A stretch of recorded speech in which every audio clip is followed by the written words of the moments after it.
President Trump is wanting all of us to sit down with clear heads, clear minds, and a good heart and be willing to fix this agency. Together, we're going to revolutionize disaster response for the 21st century by going back to our founders' first principles and why that works. When American lives are at stake, failure is not an option. So I want to thank you all for what you're doing here. I ask that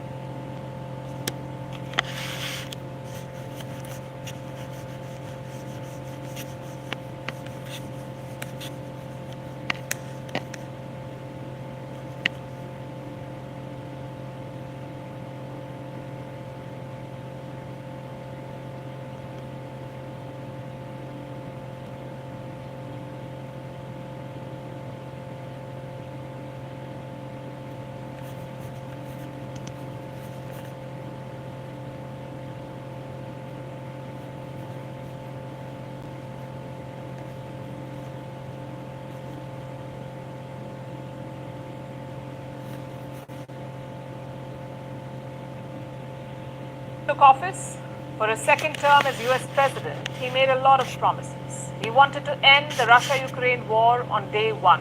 He wanted to, quote unquote, tariff the hell out of countries. That's what he said. And he wanted to release the Epstein files. But now, like most of his other promises, the last one has also fallen flat. Jeffrey Epstein was a sex offender. He died in a prison cell awaiting trial in 2019. It has been 6 years since, but public obsession has refused to die down, and now the Trump administration has given it some cold water treatment. They say no more files related to Epstein's sex trafficking probe will be released. And they affirm previous conclusions. They say that Epstein did take his own life and that he did not have a so-called client list, a list that could implicate his high-profile associates. No such list. That's what the government is saying. Unsurprisingly, Trump supporters are not taking this well. Here's a report. In 2019, sex offender Jeffrey Epstein died in a New York prison cell, awaiting trial on sex trafficking charges. In the 6 years since his death, the Epstein case has become a public obsession, especially among Donald Trump supporters in the U.S. Conspiracy theories have been rife.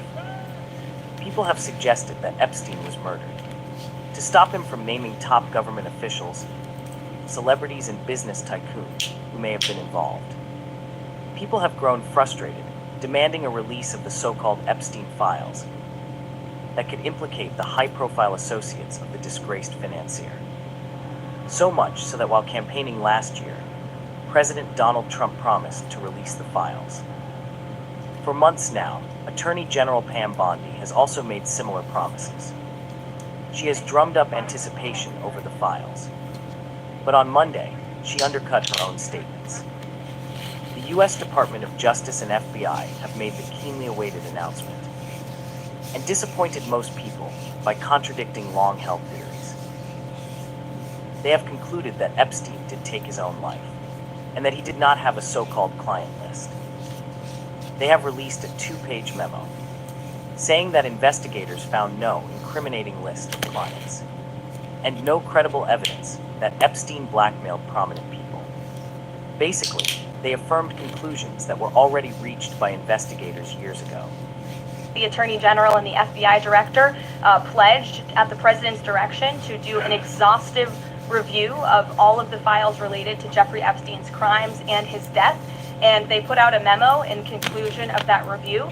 There was material they did not release because, frankly, it was incredibly graphic and it contained child pornography, which is not something that's appropriate for public consumption. But they committed to an exhaustive investigation. But the memo was met with disbelief from many Trump supporters.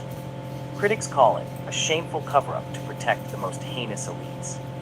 This frustration comes after contradictory statements from Bondi in February, when she said that the Epstein client list was sitting on her desk for review.